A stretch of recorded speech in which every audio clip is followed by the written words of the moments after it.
আপনারা এমন একটা বিভাগে কাজ করছেন যেটা মানুষের জীবনের সঙ্গে জড়িত।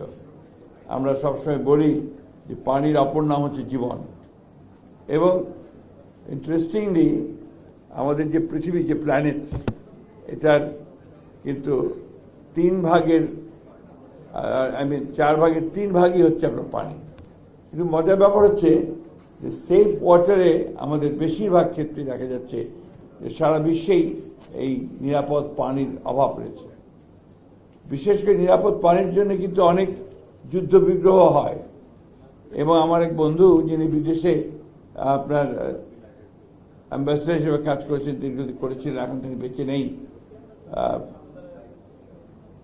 জার্মানি কাজ করেছিলেন, তিনি আমাকে বলেছে যে তৃতীয় বিশ্বযুদ্ধ যদি হয় সেটা হবে সেফ ওয়াটারের উপরে, নিরাপদ পানির উপরে।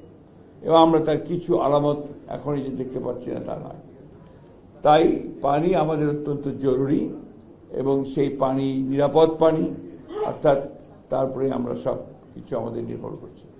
কিন্তু দুর্ভাগ্যজনকভাবে বাংলাদেশে এখন এই মুহূর্তে আমাদের এই নিরাপদ পানির সমস্যাটা সবচেয়ে কঠিন হয়ে দাঁড়িয়েছে।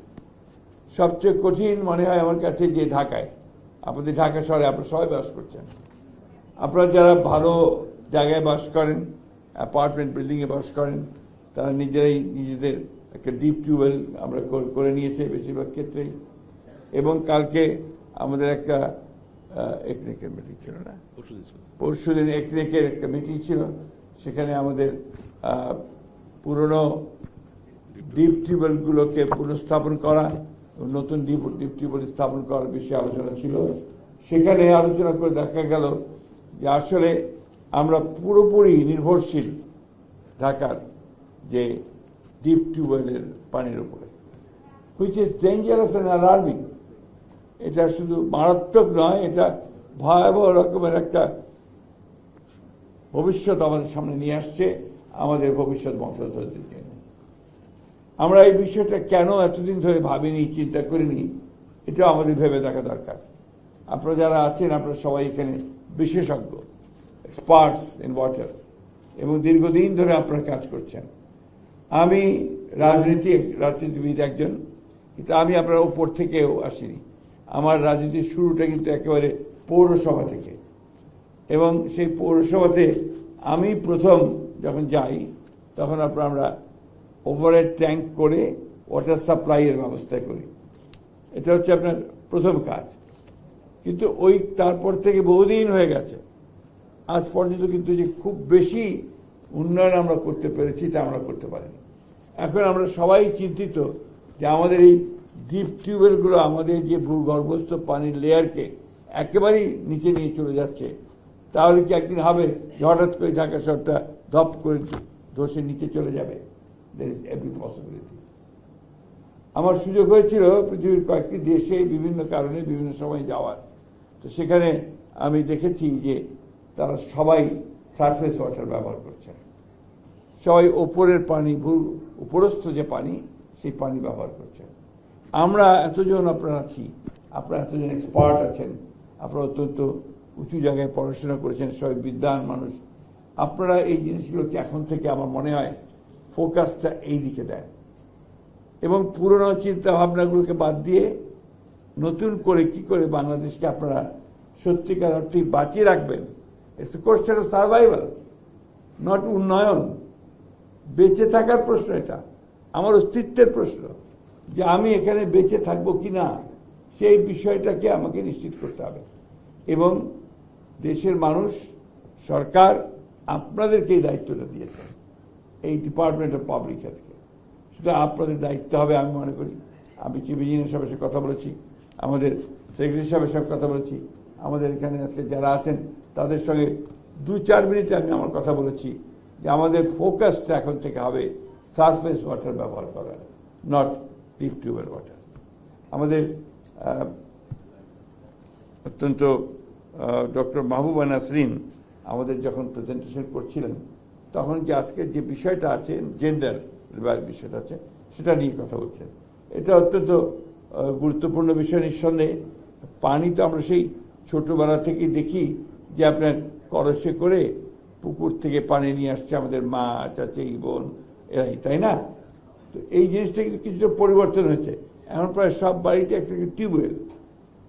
আমাদের নর্দার্ন এরিয়াতে আপনার খুব বেশি নিচে নামতে হয় না, কিন্তু সাউদার্ন এলাকাতে অনেক নিচে নামতে হয়, এবং ওরা এখন আর কেউ টিপ বলে না, বলে ডিপ, মানে ডিপ টিউবওয়েল। আমার সুযোগ হয়েছিল কোস্টাল এরিয়াগুলোতে গত আপনার 2001 সালের পরে আমি যখন কৃষি মন্ত্রণালয়ে ছিলাম, তখন আপনার এই জায়গাগুলো ঘোরার আমার সুযোগ হয়েছে। আমি দেখেছি কতগুলো প্রজেক্ট ছিল, খুব ভালো লেগেছিল আমার, যে বৃষ্টির পানি তারা সংরক্ষণ করছেন। আপনার ছোট ছোট ট্যাঙ্ক তৈরি করেছেন, বৃষ্টির যে পানি আসছে সেই পানিটাকে তারা রেখে দিচ্ছেন, তারপরে সেই পানিটাকে তারা গরম করে ব্যবহার করছেন, যেটা তাদের জন্য নিরাপদ পানি। এই বিষয়গুলোর উপরে আমাদের জোর দেওয়া দরকার। আমাদের ফোকাসটা থাকতে হবে যে আমরা এখন আর এরপর থেকে এই ভূগর্ভস্থ পানির দিকে যাব না, আমরা উপরের পানির দিকে যাব, সারফেস ওয়াটার এবং আপনার বৃষ্টির পানি। আমি জানি যে আপনাদের অনেকগুলো প্রজেক্ট আছে, যেটা শীতলক্ষ্যা থেকে, মেঘনা থেকে পানি নিয়ে এসে ঢাকায় পানি দেওয়ার আপনারা প্রজেক্ট তৈরি করছেন। এটা একটা অনেক ইনসাফিসিয়েন্ট, অনেক কম। তাছাড়াও এই নদীগুলো তো এখন আর আপনার পলিউশন ফ্রি না, এরাও পলিউটেড হয়ে উঠছে। এটাও কিন্তু আমাদের একটা সরকারের উচিত হবে, আমাদের উচিত হবে, যারাই আমরা গভর্নমেন্টে আসি, এই বিষয়গুলোকে খুব গভীরভাবে নিরীক্ষণ করা, দৃষ্টি দেওয়া, যাতে করে আমরা এই বিষয়গুলোর সমাধান করতে পারি। আমি খুব আশাবাদী, আমি বরাবরই আশাবাদী মানুষ। বাংলাদেশের মানুষই সমস্ত পরিবর্তন আনে। এই পরিবর্তন আমাদেরকে আনতে হবে, এই চেঞ্জ আমাদেরকে আনতে হবে। আমাদের যে মানদাত্তা, আমাদের চিন্তাভাবনা যে আমরা ডিপ টিউবওয়েল বসাবো আর পানি নেব, এটা বাদ দিয়ে দিই। লেট আস ট্রাই যে আমরা কীভাবে বৃষ্টির পানিকে সংরক্ষণ করব, সেটাকে আমরা কিভাবে আমাদের শহরের লোকগুলোকে বাঁচিয়ে রাখবো। আমার ঢাকা শহরের পাশে আগে অনেক নদী ছিল, ওয়াটার ক্যাচমেন্ট ছিল। আপনি অতদূর যাওয়ার দরকার নেই। আপনার এই যে হাতির ঝিল, এই হাতির ঝিল থেকে পানিটাকে যদি আপনি পরিশুদ্ধ করতে পারেন, এই পানি দিয়ে তো আপনি ঢাকা শহরের অনেকটা কাভার করতে পারবেন। এটা আমার বিশ্বাস। আমার মনে হয় আপনারাও এটাও চিন্তা করতে পারেন। দ্বিতীয়ত, আমাদের যে আপনার পশ্চিমে আশুলিয়ার পাশে দেখবেন পানি সবসময় থাকছে, ক্যাচমেন্টটা থাকছে। এখানে বৃষ্টির পানিকে ধরে রাখার জন্যে আমরা যদি সেই প্রজেক্টে যাই এবং সেখান থেকে পানি সরবরাহ করি, তাহলে আমরা কিন্তু অনেকটা লাভবান হব বলে আমি মনে করি। একই থেকে পূর্ব দিকে, তাই আমরা যখন ছোট ছিলাম এবং যখন ঢাকা কলেজে পড়তাম, আমরা চলে আসতাম মাঝে মাঝেই বুড়িগঙ্গায়। বুড়িগঙ্গা ছিল তখন আমাদের একটা বলতে পারি বিনোদনের জায়গা। স্বচ্ছ পানি, নৌকায় আমরা এপার থেকে ওই পারে যেতাম, নৌকায় আসতাম, পানি খেতেও কোনো অসুবিধা ছিল না। আর সেই পানির কাছেই এখন যাওয়া যায় না, দুর্গন্ধযুক্ত, এবং এটা একটা মনে হবে যে ওখানে গেলেই আপনি অসুস্থ হয়ে পড়বেন। ঠিক একইভাবে আপনার আশেপাশের নদীগুলো, তুরাগ সমস্ত কিছু একই অবস্থায় চলছে। আজকে খেয়াল করে দেখবেন, কিছুক্ষণ আগে যে ছবিগুলো আমরা এখানে দেখলাম, যে আমাদের পানি সেফ, পানি পাওয়ার ব্যাপারে সবচাইতে বৈষম্য কোথায়? ওই গরিব মানুষগুলোর। সবচাইতে বৈষম্য আপনার ওই বস্তির মানুষগুলোর। তারা কিন্তু সেফ ওয়াটার পায় না, they don't get the safe water. তাদের পানির মধ্যে পলিউশন থাকে, অবশ্যই থাকে। সেই জিনিসগুলো আমাদের মনে হয় যে আপনাদের দেখা দরকার। আমরা শুধু স্ট্যাটিস্টিক্সে যেতে চাই না, আজকে সে বিষয়ে কথা বলতে চাই না। আজকে আমার আপনাদের সঙ্গে প্রথম দেখা কথা, আমি যখন এই পাশ দিয়ে কোর্টে যেতাম অথবা জেলে যেতাম, আমাদের এই রাস্তা দিয়ে যেতে হতো। এই বিল্ডিংটাকে মনে হতো যে একটা নান্দনিক ভবন, সুন্দর একটা ভবন। আজকে ভেতরে ঢুকে আমার আবার সেটা আবারও মনে হয়েছে। আপনাদের ভেতরের যে ইন্টেরিয়ার, ডেকোরেশন অত্যন্ত ভালো, সুন্দর। একই সঙ্গে এই সৌন্দর্যটাকে মানুষের মাঝে ছড়িয়ে দিতে হবে।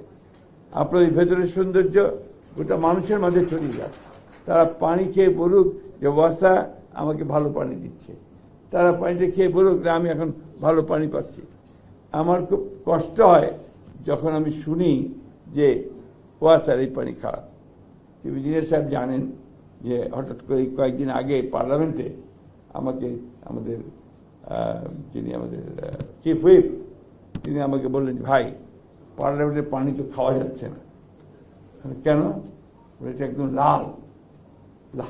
আমি সাথে সাথে ফোন করেছি চিফ ইঞ্জিনিয়ার সাহেবকে, ফোন করেছি সেক্রেটারি সাহেবকে, ফোন করে তারপরে তারা অবশ্যই সাথে সাথে লোক পাঠিয়েছেন, কোথায় সমস্যা আছে দেখার চেষ্টা করেছেন। এগুলো যারা দায়িত্বে আছেন তারা, আমরা আরেকটু কাজ করি না কেন? আরেকটু কেন আমাদের যে দায়িত্ব আছে সেই দায়িত্বটা বেশি করে পালন করি? আলটিমেটলি আমাদের তো ট্যাক্স পেয়ারের টাকা দিয়ে সকলের বেতন হয়, আমারও হয়।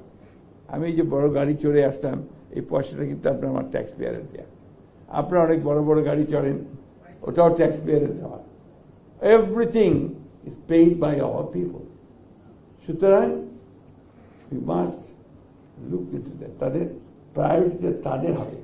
এই যে মেয়েরা আমাদের এখনো আপনার ভালো পানি পান না, এখন আপনার টিউবওয়েলের পাশে লাইন ধরে দাঁড়িয়ে, এই বস্তিতেই দেখবেন লাইন ধরে দাঁড়িয়ে, কখনো ঝগড়া হয়, মারামারি হয়, কখনো খুনও হয়ে যায়। এগুলোর থেকে বেরিয়ে আসার চেষ্টা করি। আমার একটা বিশ্বাসকে আমার দীর্ঘদিনের আমার রাজনৈতিক আন্দোলন, চেষ্টা, সব কিছু বেরিয়ে আমার ধারণা, আমরা যদি চাই আমরা পারি। বাংলাদেশের মানুষ পারে না এমন কোনো কাজ নেই। I believe in that.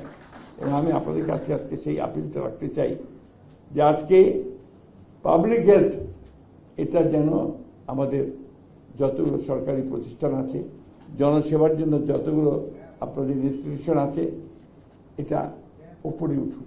সবাই যেন বলে যে পাবলিক হেলথ একটা ভালো প্রতিষ্ঠান। আসুন আমরা সেই লক্ষ্যে কাজ করি। এবং আজকে যারা এখানে এসছেন, I would like to thank the foreign experts and dignitaries to participate here. And I also like to thank the donor countries or the partners that they are supporting this sort of development projects and partners. And I also like to say, request the consultants and the experts in this line that they should also shift their focus from deep water to surface water. Thank you very much. আপনাদের সকলকে অনেক ধন্যবাদ।